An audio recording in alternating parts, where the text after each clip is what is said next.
Good morning, everyone. I am your pretend Jen, because Jen has no voice today, sadly, but I'm going to try to channel her amazingness and lead you in our first song, which will be the same song we've sung the last few weeks, so you should all really know how to belt it out. It's This Little Lot of Mine, sung at the same time as Lay My Burdens Down. So we should see that soon up here. And our first note is, and what we're going to do, I'd say it looks like we're about evenly split. So this side is going to be doing the Glory, Glory, Hallelujah part, which is at the bottom. This side will be doing This Little Lot of Mine. What we're going to do is we're all going to do one verse of the Glory, Glory, Hallelujah, and then we'll cue you guys to start This Little Lot of Mine, okay? And our beginning song, okay. Glory, glory, hallelujah, since I laid my burdens down. Glory, glory, hallelujah, since I laid my burdens down. Glory, this little light of mine, I'm gonna let it shine. This little light of mine, I'm gonna let it shine. This little light of mine, I'm gonna let it shine. Let it shine, let it shine, let it shine. Glory, this little light of mine, hallelujah. Since I lay my burdens down, let it shine. Glory, glory, hallelujah. Since I laid my burden down. Now one more verse of Glory, glory. Glory, glory, hallelujah. Since I laid my burdens down. Glory, glory, hallelujah. Since I laid my burden down. Thanks, everyone.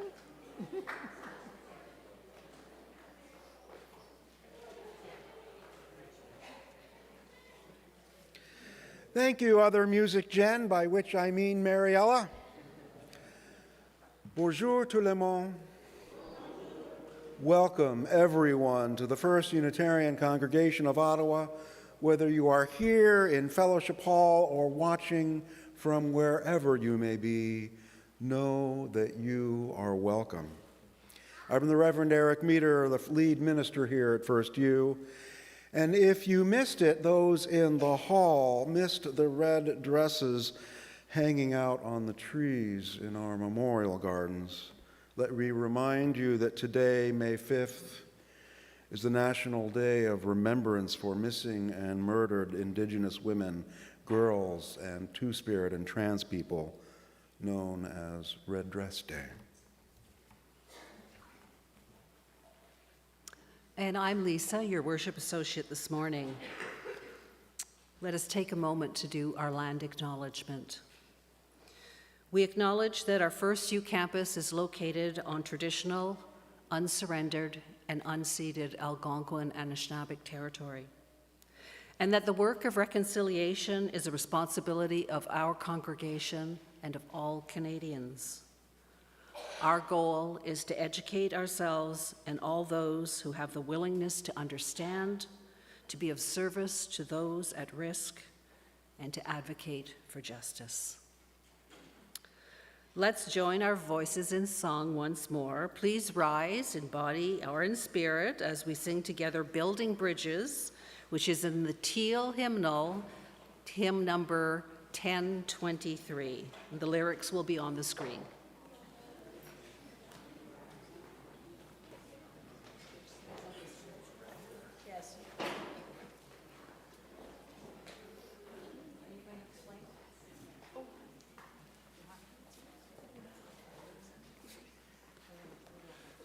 This is going to be a round, so pay attention.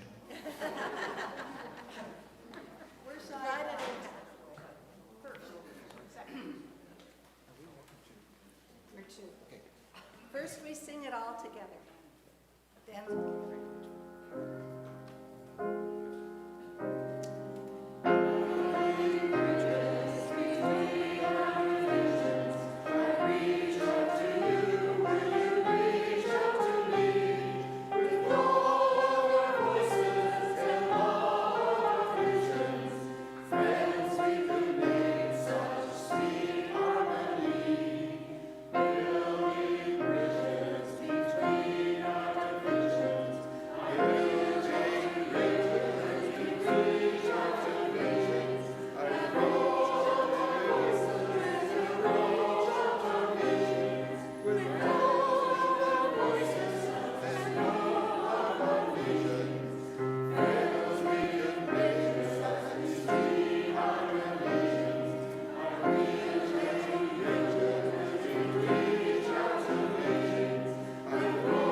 Two rounds this early on a Sunday morning. Who would have thunk it? Will my chalice lighters in crime come forward to help? It's Reuben. I'm going to say a few words, and when I'm most of the way done, I'll nod to you if I remember, and you can light it. And if I don't nod to you, you can light it whenever you want to. We light our chalice flame this morning to these words from Meg Barnhouse. We gather to worship, our hearts alive with hope, that here we will be truly seen, that here we will be welcomed into the garden of this community where the simple and the elegant, the fluted and the frilled, the shy and the dramatic complement one another and are treasured. May we know that here each contributes in their way to the beauty of the whole. Thank you both. Our chalice is lit. Come, let us worship together as we sing our chalice song.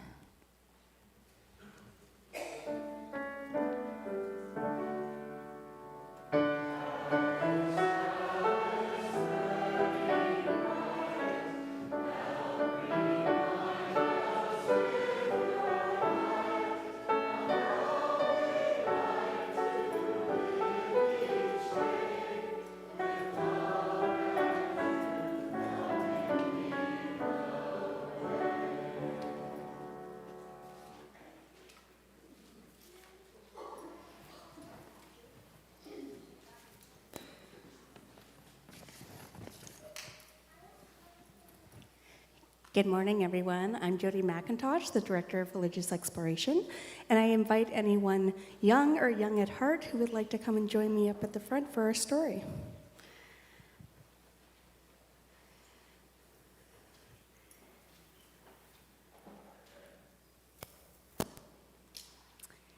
So today we have Jet Pig with us again, and we have the value garden that Jet Pig brought us last week. Last week, Jet Pig brought us the seed of justice. Did everyone plant the seed of justice in their hearts last week? I hope so. I know I did. So let's have a look to see what he has. I'm going to pull it out, okay, Leonard? What seed does Jetpack have for us today? Can one of my bigger kids see that? Ruben? Equity. We have equity, the seed of equity today. So, what does equity mean to Unitarian Universalists? Equity is about fairness and making sure people get what they need to thrive. Now, let's imagine you were having a pizza party and you invited 3 friends over. And you wanted to be fair to your friends. So you gave each one of your friends 2 pieces of pizza. That sounds pretty kind, right? But what if one of your friends had just eaten dinner and they weren't very hungry? And one of your friends, they missed lunch and they were really, really hungry. And your third friend, they didn't like pizza at all. So would it be fair to give them all 2 pieces of pizza? No. So that's equality when you give everyone the same thing. But equity means you give people what they need. So my really hungry friend, I might give him 3 pieces of pizza. And my not so hungry friend, maybe she'll just get 1 piece of pizza. And my friend who doesn't like pizza, maybe I'll make them a grilled cheese sandwich instead. So it would be fairer to give, so that's what equity is all about. It means making sure everyone gets what they need. Sometimes if everyone gets the same amount, some friends might have too much, some might have too little, and some might get something that they don't really want. Equity is about being fair by figuring out what each person needs. So we will now plant our seed of equity in our garden. When we plant the seed of equity, we recognize that everyone's needs are different, and by nurturing this understanding, we help create a world where fairness can flourish, just like plants need the right amount of sun and water to grow. People need the right kind of support to thrive. Equity is about giving that support to everyone so they can reach their full potential. So I will plant the seed of equity. So let's mark the spot with our stick that says equity to remember our commitment to fairness, kindness, and community. As our garden grows, so too will our understanding and respect for each other. Together we'll cultivate a world where equity blooms for everyone. Do you want to help me, Leonard? You stick it right in there.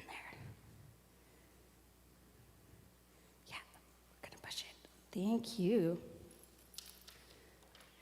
So join us next week when we plant another seed in our garden of values. Until then, can you think about what you can do to help equity grow in the garden of your hearts? Thank you. So as our tradition, we will make an arch for our friends as we sing our friends down to their classes.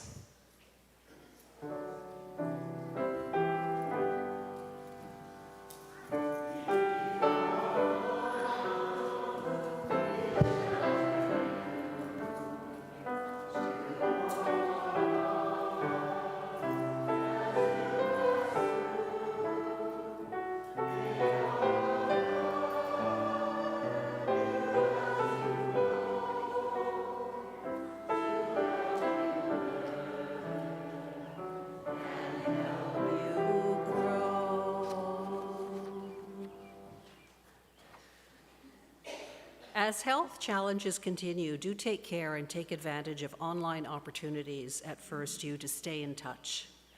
If you are new to FirstU and would like to learn more about us, please contact us through our email at welcome@firstunitarianottawa.ca.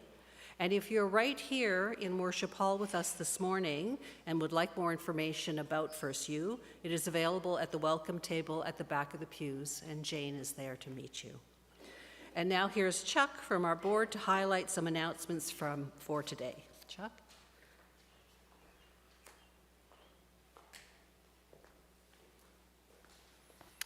Good morning, everybody.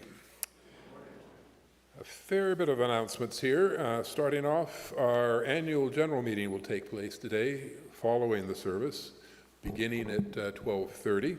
It's expected to continue until about 2:30. Members need to register to vote at the tables at the back of Worship Hall. Non-members are also welcome to attend. There is going to be a light lunch provided during fellowship hour in Fellowship Hall, over to my left, your right. The Unitarian Go-Go's invite you to come to their annual outdoor at First Unitarian garden sale on Friday, May 10th and Saturday, May 11th from 9 to 4:30. Also on Mother's Day, Sunday the 12th from 9 to 1:30. See you there. Donations of garden plants, baking, and jewelry for sale are appreciated.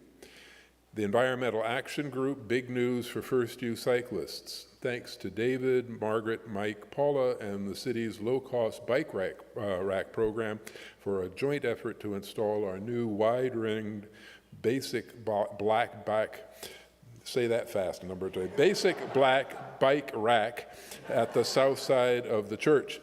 I don't think anybody who wrote that knew what it was going to be like to actually say it, right, Donna? Take a moment to admire it or even use it, and check out Susan's new EnviroBit and Jen's May Good News items on the Climate Action page. So also there's a correction needs to be noted. The youth group meeting was noted in the EUU as taking place on the 17th. It is not on the 17th because that's tied into the long weekend. It's actually going to be on Friday, May 10th. So if you have any youngsters in your family that were planning on participating, make a point of coming on May 10th. Another, help keep Ajaski afloat. Did you know that FirstU's Ajaski Youth Employment Program relies on grants to keep afloat? If you have experience in writing grant proposals or conducting grant program evaluations, or even a talent for writing persuasively, we would welcome you in our circle of support. To find out more about this opportunity to contribute to an exciting reconciliation project, visit the Volunteer With Us page on the website or email Ajaski, that's AJASKI, at firstunitarianottawa.ca. Are you interested in working with refugees? Our Syrian family, a mom, dad, 6 children, and their grandmother, is expected to arrive in Ottawa in the next 2 to 3 months. We need someone to help with overall coordination of settlement efforts, as well as volunteers to help arrange medical and dental appointments and to help enroll kids in school. Have limited time, drivers and childcare providers are needed too. Contact Eva at evaberenger@hotmail.com to volunteer or to find out more. And I see Eva is actually at the table helping to register people today, so if you have interest, you can see her at the back of the hall. She is waving at this moment.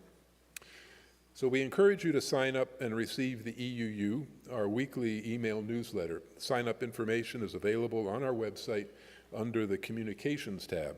Also, check our Facebook and Instagram pages and our website for notices and updates.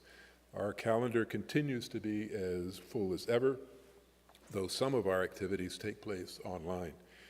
This morning, each of us is welcome. We, of any heritage or faith, whatever our burdens, of any culture or race, of any gender or orientation, in any body, all that we are. Today, we are all part of this spiritual community. Thank you.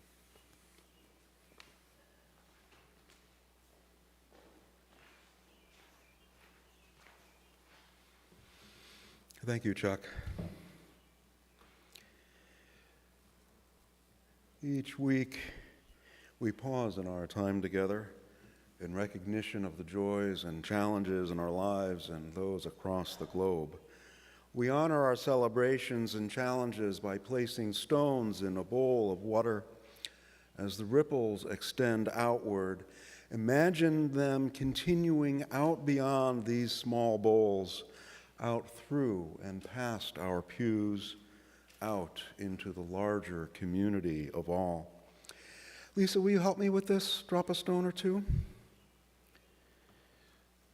I have a stone of joy on behalf of myself and the others who have been involved since the beginning of April in our Mystery Pals program. The grand unveiling with muffins with 2 capital U's happened in Fellowship Hall before this service. It was a lovely event.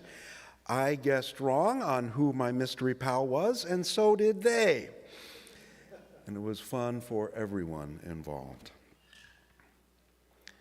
And a stone also in memory of Don Paskovich, who died this last Monday.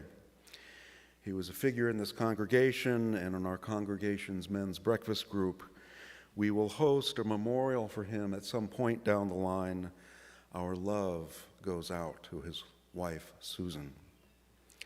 Please now come forward if you have any stones to share, any joys, sorrows, or challenges in your life that you would like to honor by placing even one small stone into a bowl of water.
That last stone, as always, for all that remains in the silent sanctuary of our hearts. A caring card for Susan is at the back of the hall at our caring table for us to sign. Even if you don't know Susan, this is a way for us to extend our care on behalf of those who have given so much to keep this community as truly vital as it is. And let us now move into a time of stillness and reflection. After several moments, Jen will bring us back together through the gift of music.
Thank you, Jen, for your beautiful musical selection.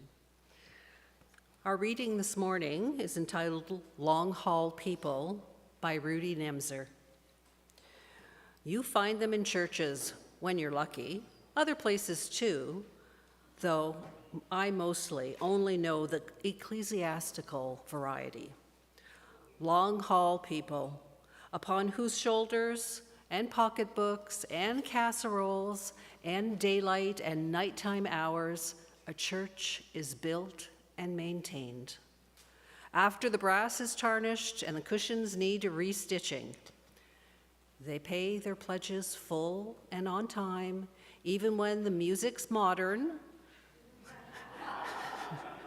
Support each canvas, though the sermons aren't always short.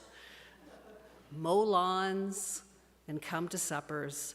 Teach Sunday school when there's no one else, and they'll miss the service.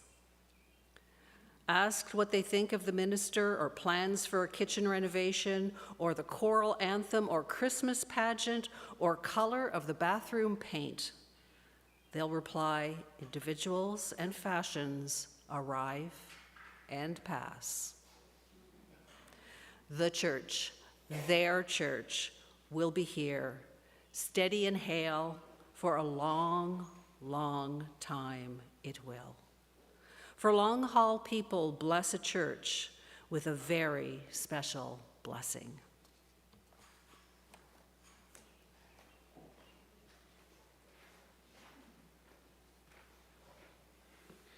Thank you, Lisa.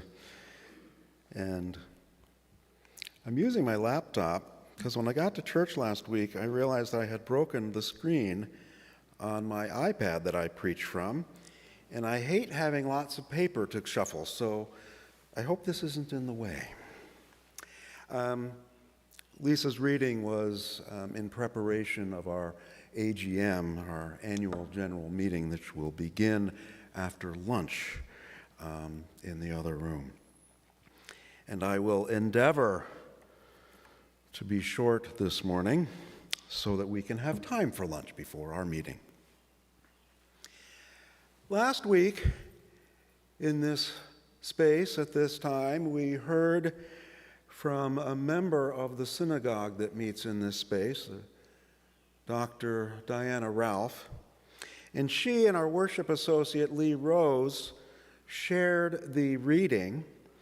And those of you who were paying careful attention may have noticed that after the reading, I stood up and started walking here when Dr. Ralph stayed here and started her remarks. I was going to preface what she had to say. I wanted to, using an analogy from volleyball, she had sent me a draft, and I wanted to set so that she could spike. Well, she spiked just fine on her own. I had 5 or 7 minutes prepared, and it was brilliant, let me tell you. You really missed out. I was going to talk about the age-old trope, us versus them, us and the other, and how dangerous that way of thinking is in this day and age. Not that we are able to surgically remove it from our culture and our thinking. It's probably one of those things that's hardwired into us. But we are called to notice it when it's happening in front of us or within us. And we're called to practice thinking, acting, and acting beyond it. One of the people that I and the others in our recent adult education class, What Moves Us, one of the people we've been studying over the last couple months is a late Unitarian Universalist minister, the Reverend Dr. Forrest Church. And he has written that whenever a believing person meets a non-believer or someone of a different faith, They have three options available to them: to ignore the other person, to try to convert the other person, or to attempt to destroy the other person. Yes, I see a grimace. That's earned.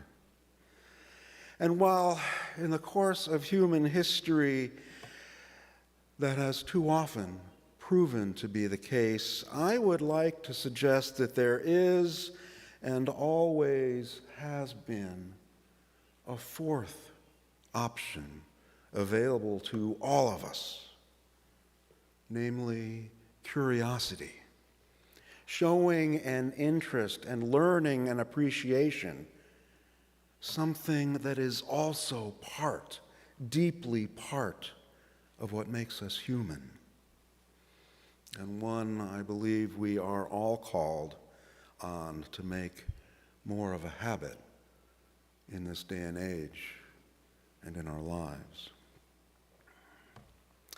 Now, I have a story for you that touches on that to a degree, one you may well have heard before. It's one I preached on at least once years ago. I don't think I've mentioned it here, but a colleague told me the story because they felt I needed to be reminded of it this last week. And I had already been thinking of sharing it with you this morning. Funny how that happens. Like many stories, this has many versions. This version is titled The Rabbi's Gift. There was once a monastery that had fallen on hard times.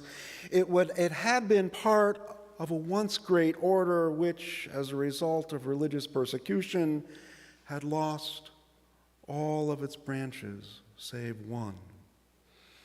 It was decimated to the extent that there were only 5 monks left in the mother house, the abbot and 4 others, all of whom were over the age of 70. Clearly, this was a dying order.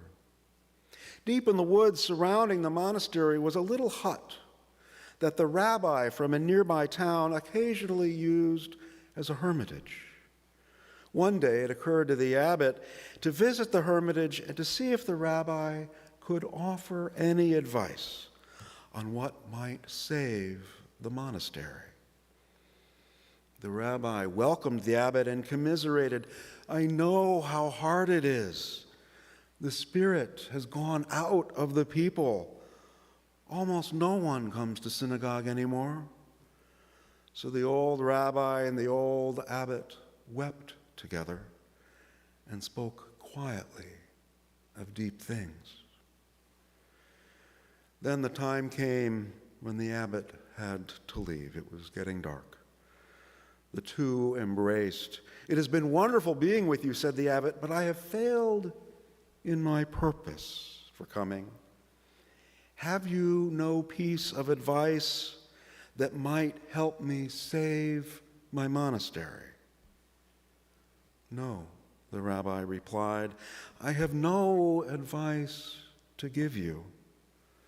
The only thing I can tell you is that the Messiah is one of you."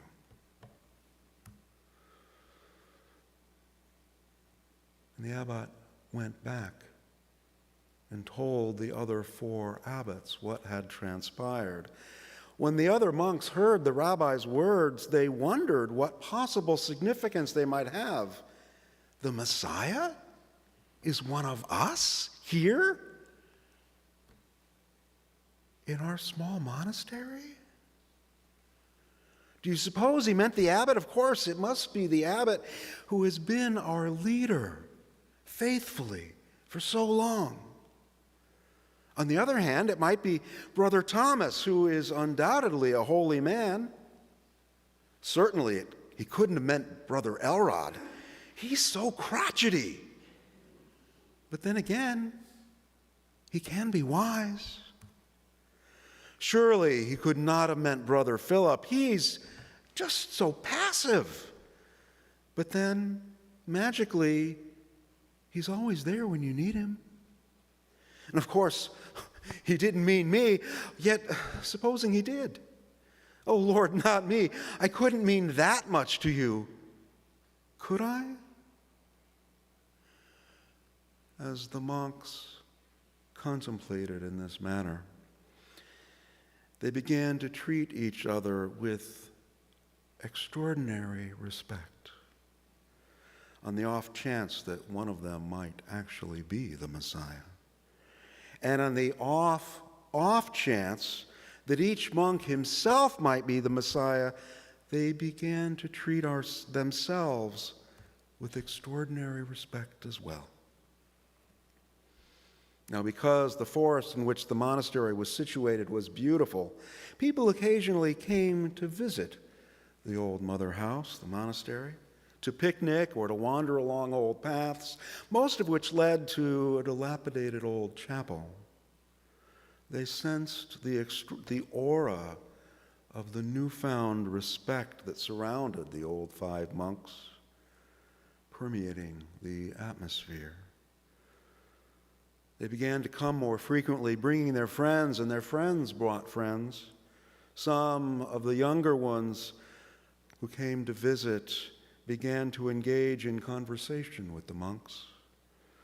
After a while, one asked if he might join, and a woman asked, "Would you let me in too?" Then another, and another. Within a few years, the monastery once again become a thriving order, and thanks to the rabbi's gift, a vibrant community of light and love. So, do we have a Messiah among us? Now, I'm more inclined to think so after a chance encounter I had with someone in our community this last week, actually Tuesday morning. Now, let me explain. 2 Sundays ago, on my way here, I noticed my car's tire pressure indicator light was on. And yeah, when I got in, that front driver's side tire was looking pretty low.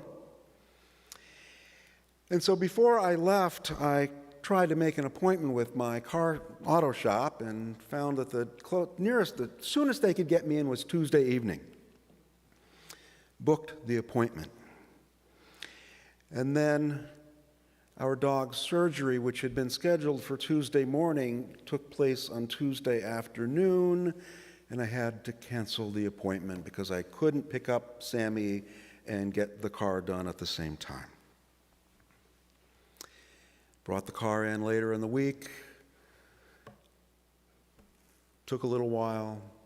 Turns out, after 3.5 years, it was time to replace all my tires. So last Monday, without an appointment, they said, "Bring the car in, we'll get to it as soon as we can." So I waited 6 hours, and finally, the car was ready.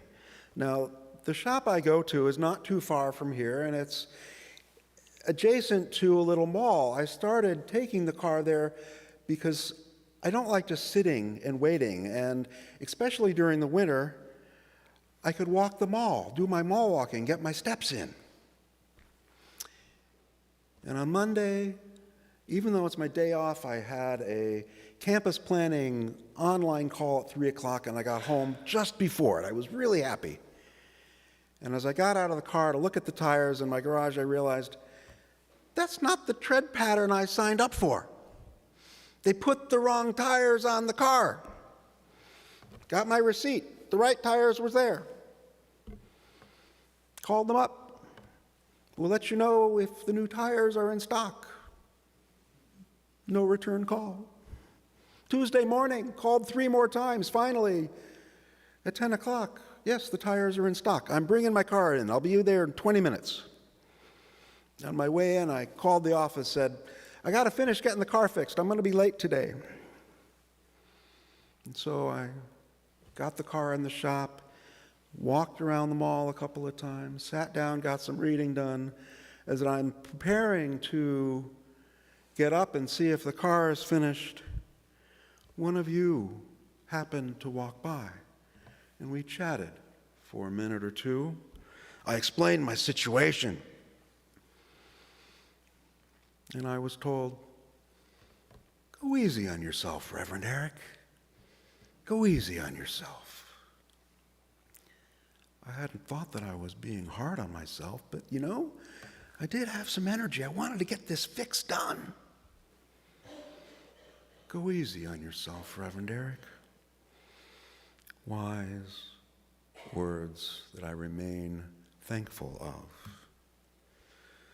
Now, maybe that person is the Messiah. Certainly, I saw more of a sage from them than I had seen from them before. Likable person, I just didn't know how wise they were.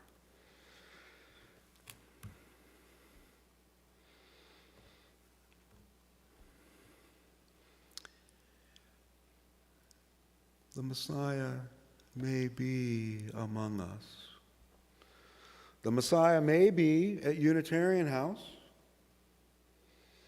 And if the Messiah is at Unitarian House, it may be one of the residents or could be a staff member. Those who commit to care for other people's grandparents. The Messiah could be at River Parkway, the Children's Center. And if not one of the children, could easily be one of the staff there too. You never know. You never know where the next Messiah you'll meet.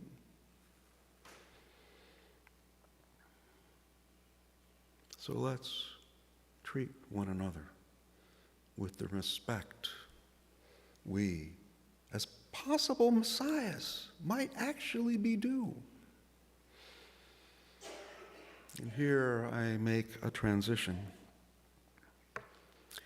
In a moment, our Chalice Choir will take the stage and sing to us the Rankin family's well-known song, Fare Thee Well, Love, a song about staying connected as we are apart.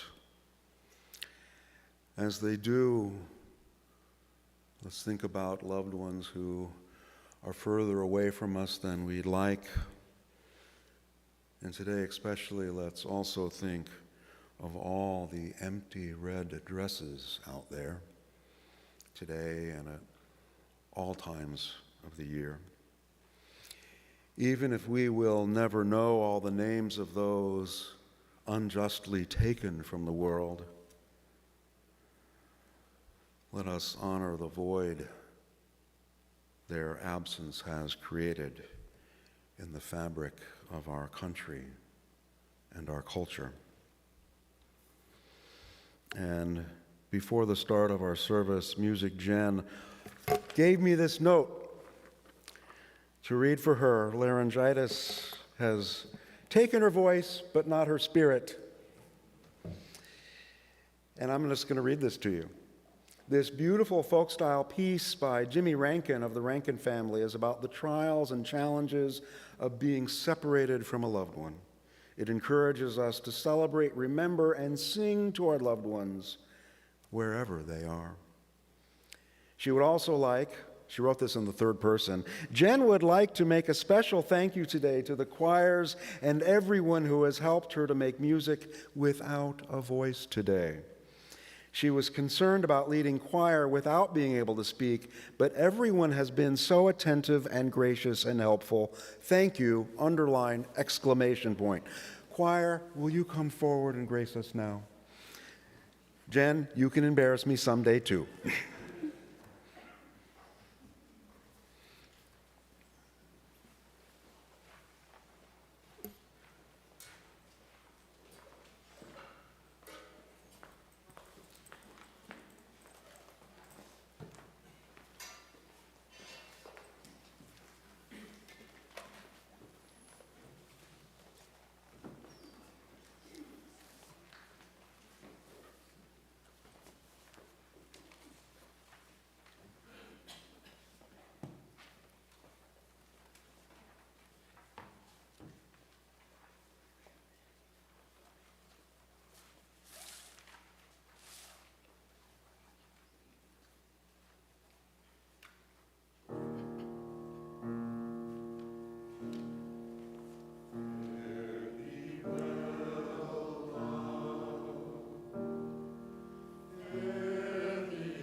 Before we move into the offering, I just wanted to say a deep thank you and much gratitude to Kaylee Alders, our wonderful accompanist.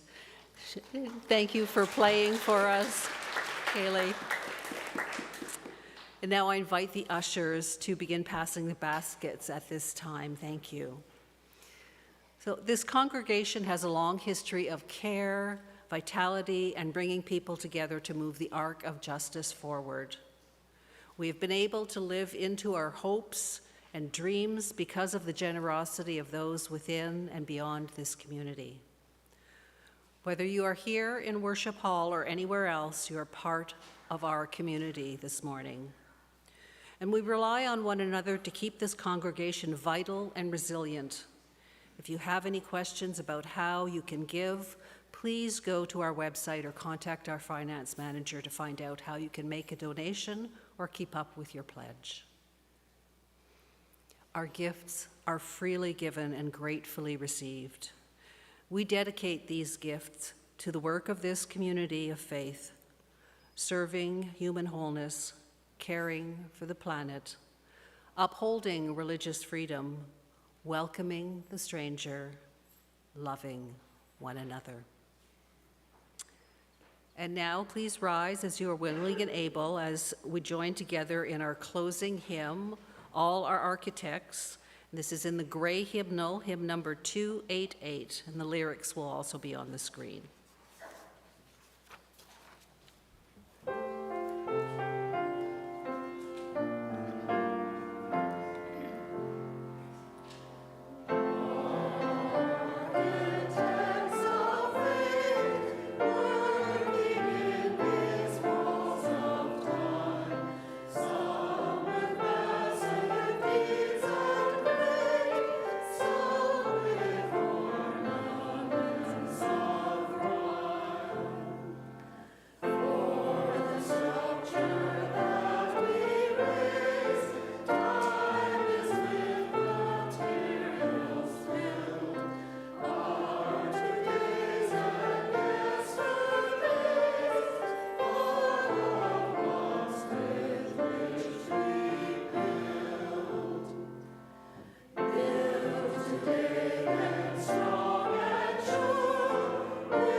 Yes, please be seated. Before we begin to close this time of worship and reflection, a reminder that coffee hour is transformed into a quick luncheon today so that we can move on to our annual general meeting. But still, I think if you go in the room, if you feel new here or are new here or simply welcome a deeper conversation than, shall we say, is average or normal, please enter and pick up a green mug. It will help others looking forward to good conversation to find you. And once again, as always, leafy greens, courtesy of the good folks of Ajaski, are available for anyone who would like to pick some up from the grow towers in the old volunteer room just down that hallway. This morning, we extinguish our chalice to these words, adapted slightly from those by Barbara Cheatham. And now we prepare to take our leave. But before we gather here again, may each of us bring happiness into another's life. May we each be surprised by the gifts that surround us. May each be enlivened by constant curiosity, and may we remain together in spirit until the hour we meet again.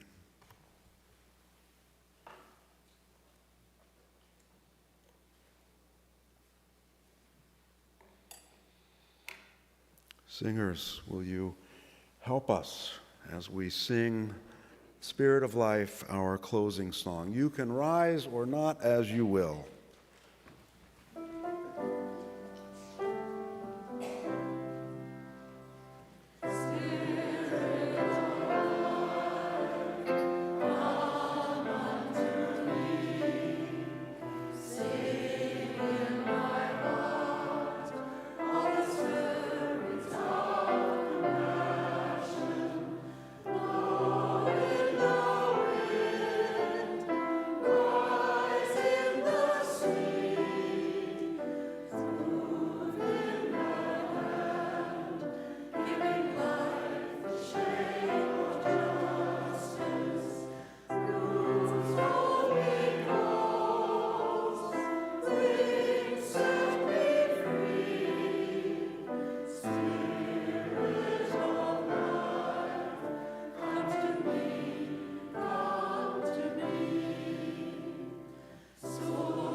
As now we return to the joy as well as the challenge of helping the world come alive in love, let us go forward with peace, knowing each of us is a gift upon the earth.